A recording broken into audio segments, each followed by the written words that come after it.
रामू एक गरीब आदमी था जो राजेश्वरी के घर में माली का काम किया करता था। राजेश्वरी बहुत ही अमीर और घमंडी औरत थी। कुछ सालों पहले रामू ने एक एक्सीडेंट में अपना एक हाथ खो दिया था। फिर भी उसने अपना माली का काम नहीं छोड़ा, लेकिन एक हाथ से लाचार होने की वजह से उसे अपना काम करने में समय बहुत लगता था, जिसके चलते राजेश्वरी उसे अक्सर सुनाया करती। ऐसे ही एक दिन सुबह के समय राजेश्वरी अपने घर के गार्डन में घूमने के लिए जाती है और देखती है कि पूरा गार्डन गंदा पड़ा है, जिस पर वो गुस्से में राजू को आवाज देते हुए कहती है, रामू, ये सब क्या है?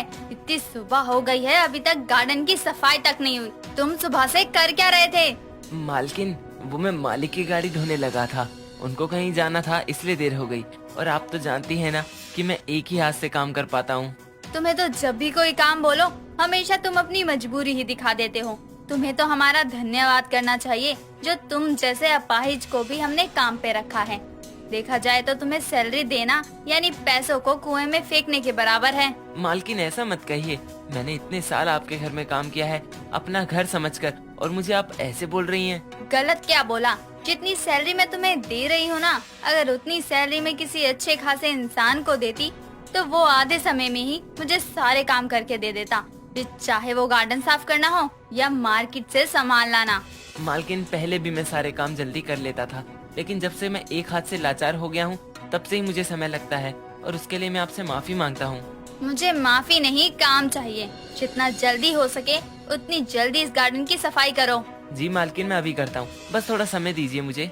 रामू इतना कहकर बगीचे की सफाई में लग जाता है, जिसके बाद राजेश्वरी जैसे ही वहाँ से जाने के लिए पीछे मुड़ती है, तभी सामने अपने पति को खड़ा देखकर उसके पास जाकर कहती है, क्या बात है, यहाँ आप चुपचाप खड़े हैं? मैंने तो सोचा अभी तक आप चले गए होंगे। गाड़ी तो सुबह ही सुबह साफ करवा दी थी।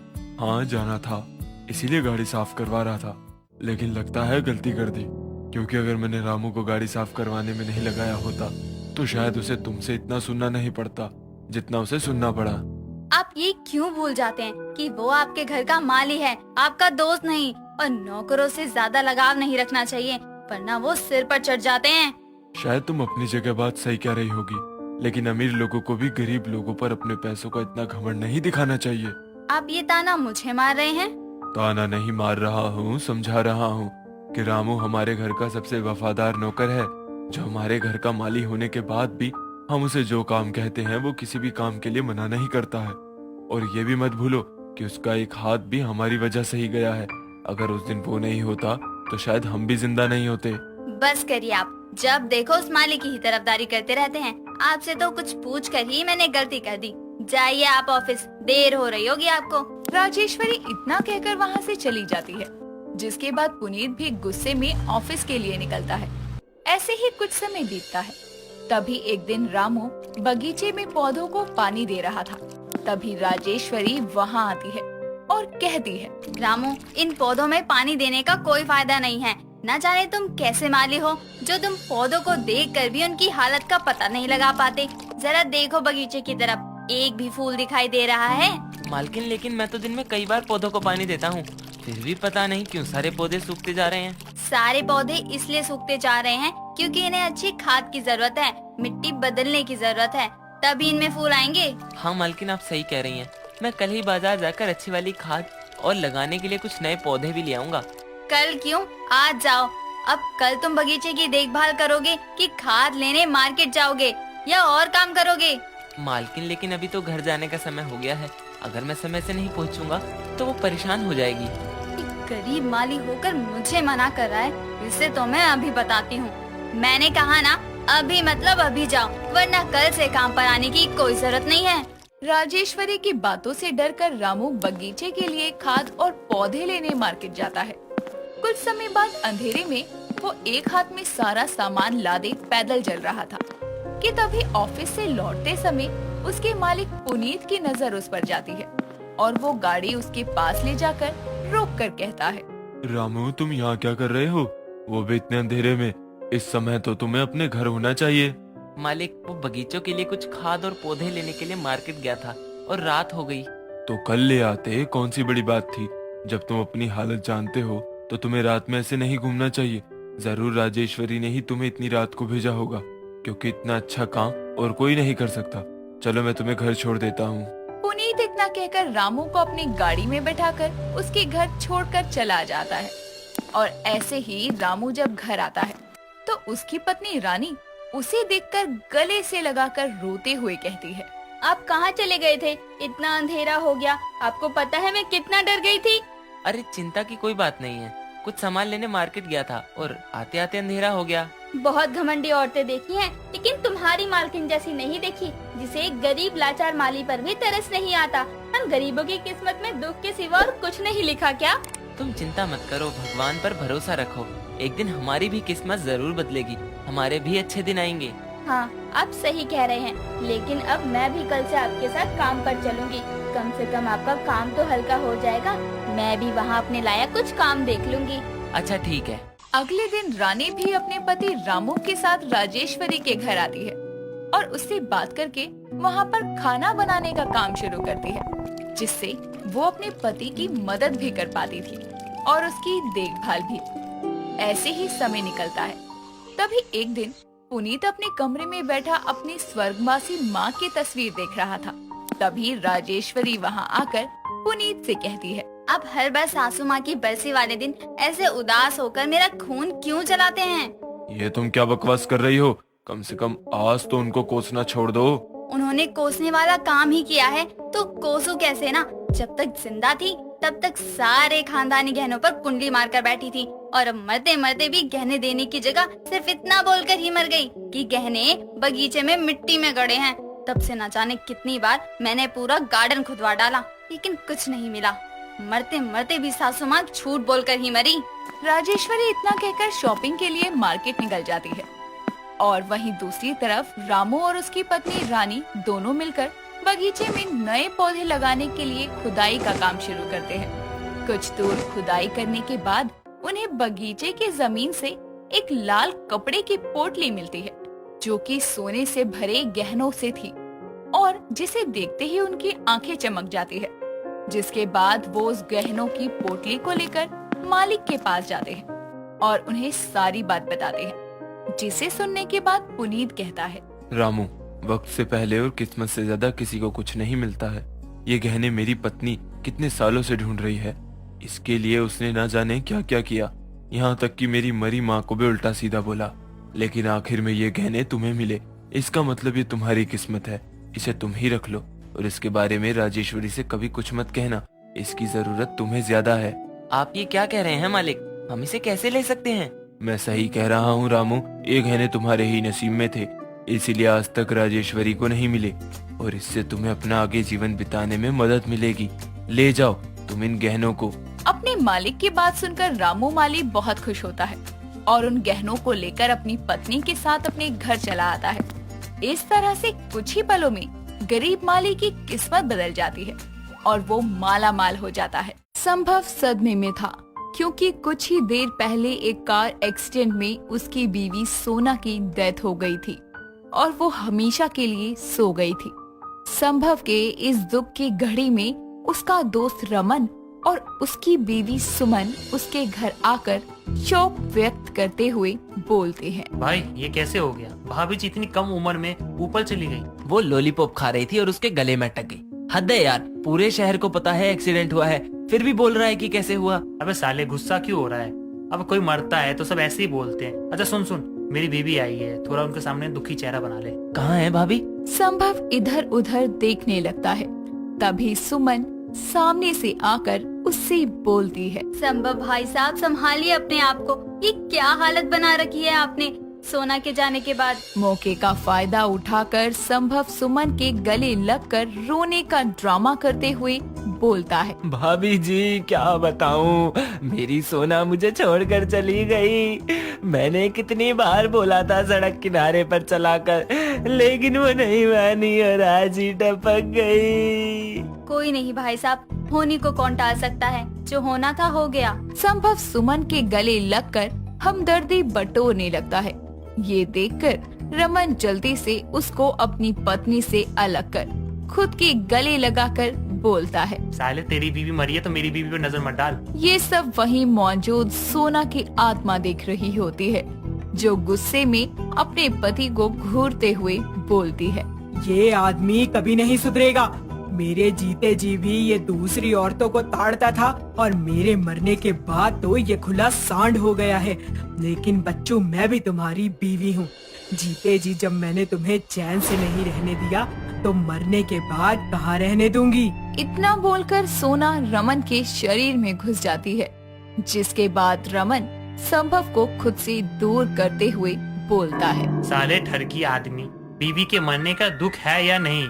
मेरी बीवी से लिपट लिपट कर रो क्यों रहा था तू? तेरी खुद की बीवी को तो आज तक तूने कभी प्यार से गले नहीं लगाया होगा। ये क्या बोले जा रहा है बे तू? भाभी सुन रही है, चुप हो जा साले। भाभी सुन रही है इसकी चिंता है। साले सोना की सुनी थी तूने कभी? तेरे जैसा पति मिला था इसलिए भगवान ने उस बेचारी को ऊपर बुला लिया। रमन के शरीर में घुस के उससे ये सब बुलवाने के बाद सोना निकल जाती है, जिसके बाद रमन बोलता है। क्या हुआ भाई, इतना दूर क्यों खड़ा है? आ गले लग के रो ले। साले निकल जा मेरे घर से, वरना अभी तू रोता हुआ दिखेगा। बेचारा रमन, उसको तो पता ही नहीं था कि आखिर उसने ऐसा क्या किया है जो संभव उससे गुस्से में जाने को बोलता है।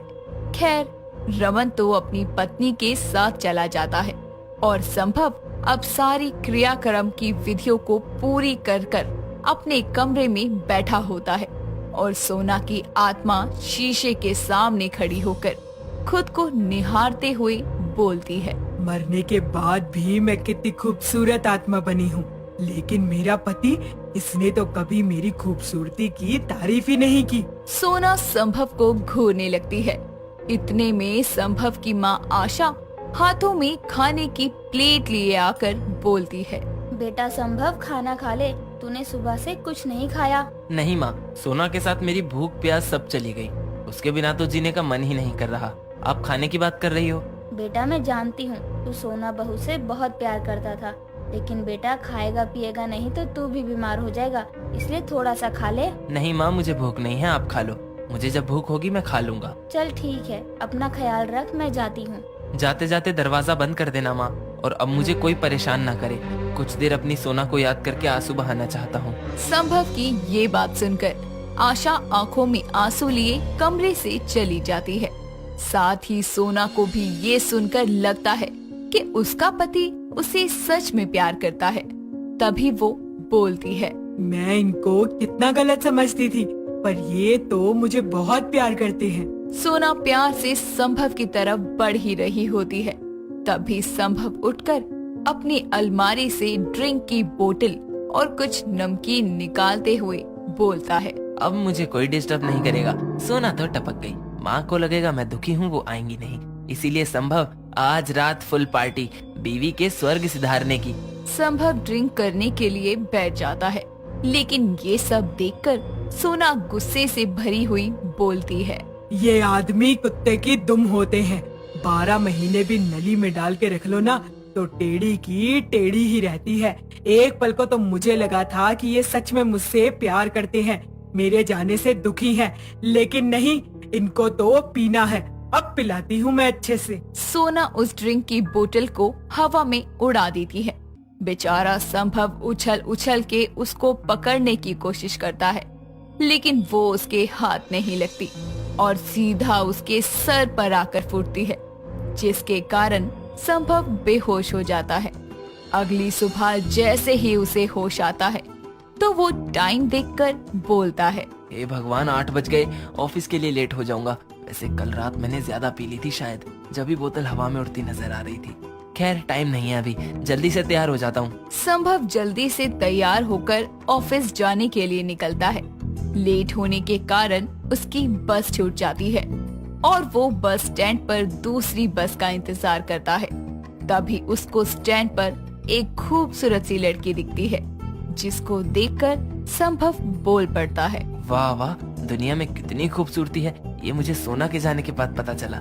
वैसे अब तो मैं अकेला कुंवारा इंसान हूँ, मुझे तो ऐसी सुंदर सुंदर लड़कियाँ मिल ही सकती हैं। संभव की ये बात उसके साथ चिपक कर खड़ी उसकी बीवी सोना की आत्मा सुनती है, जो अपने पति को सबक सिखाने के लिए उसके सामने खड़ी उस खूबसूरत सी लड़की के अंदर घुस जाती है, जिसके बाद वो लड़की संभव की तरफ मुड़कर उसे थप्पड़ मारते हुए बोलती है।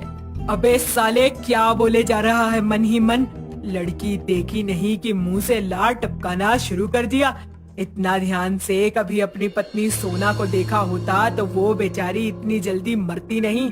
जीते जीते उसके प्रति तू वफादार नहीं रहा, कम से कम मरने के बाद तो रह। सोना उस लड़की के मुंह से इतना बुलवाकर उसके शरीर से निकल जाती है और वो बेचारी लड़की संभव को ऐसे खुद को घूरता देखकर एक और थप्पड़ लगा कर जाती है, जिस पर संभव बोलता है। ये क्या था? एक अनजान लड़की मुझे इतना कुछ सुना गई, ऊपर से सोना को भी जानती है।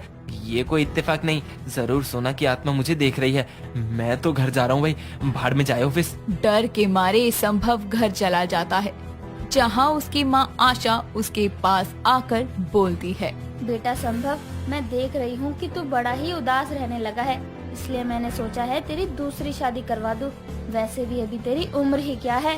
वैसे आइडिया अच्छा है, कोई सुंदर सी लड़की से शादी करके अपनी नई जिंदगी की शुरुआत करूंगा। संभव के मन की बात को पढ़ने के बाद सोना बेहद ही गुस्से में आ जाती है और घर की सभी लाइट्स को अपनी शक्तियों से तोड़ देती है। दरवाजे खिड़कियां जोर जोर से बजने लगते हैं। ये देखकर आशा और संभव डर जाते हैं। तभी सोना उनके सामने अपने भयानक रूप में आकर बोलती है। वाह सासू माँ, मेरे मरते ही अपने बेटे की दूसरी शादी की तैयारियों में लग गई। अगर मेरी जगह उस दिन ये मर गए होते तो क्या आप मेरी दूसरी शादी करवाती? बताओ। बहू, तू यहाँ? हाँ मैं।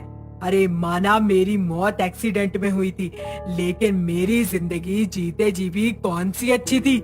ये आपका बेटा मेरे होते हुए भी दूसरी लड़कियों को ताड़ता था, साथ ही मेरे मरने का भी इसे कोई दुख नहीं है।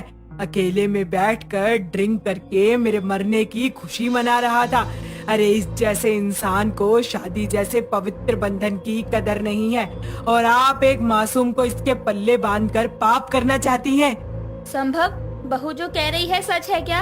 अरे नालायक, मैं इतने चाव से सोना को बहू बनाकर लाई थी। इतनी सुंदर और सुशील पत्नी के होते हुए तो दूसरी औरतों को देखता था। लानत है मुझे तेरे जैसे बेटे पर। बहू, मुझे माफ कर दे। मैंने तेरी शादी अपने बेटे से करवाकर तेरे साथ अन्याय किया, इसलिए मैं तुझे वचन देती हूँ, इसकी दोबारा शादी कभी नहीं होने दूंगी। अब ये सारी जिंदगी अकेला रहेगा। साथ ही अगर ये खुद भी कहीं शादी करने की कोशिश करेगा तो मैं वहाँ जाकर इसकी सारी सच्चाई बता दूंगी। ऐसा मत करो माँ, सोना मुझे माफ कर दो। मैंने अपनी इतनी खूबसूरत बीवी की कोई कदर नहीं करी, लेकिन अब से मैं एक अच्छा इंसान बनूंगा। मुझे माफ कर दो। अपने पति पर तरस खाकर सोना उसे माफ कर देती है, जिसके बाद दोनों माँ बेटे मिलकर उसकी मुक्ति के लिए पाठ करवाते हैं। इसी के साथ संभव की बीवी की आत्मा को मुक्ति तो मिल जाती है, लेकिन जब भी संभव दूसरी शादी करने की कोशिश करता तो सोना कहीं न कहीं से उसमें अड़ंगा डाल ही देती, और ऊपर से ये सब देखकर सोना बोलती है। Man will be man. तूने ना सुधरना नहीं है, इसीलिए बच्चू इस जन्म में तो तेरी दूसरी शादी मैं कभी होने ही नहीं दूंगी। तो दोस्तों, देखा आपने, पत्नी चाहे तो जीते जी तो छोड़िए, मरने के बाद भी आपकी जिंदगी को नरक बना सकती है। इसीलिए अपनी बीवी से ही प्यार करें और जिंदगी को स्वर्ग बनाए रखें।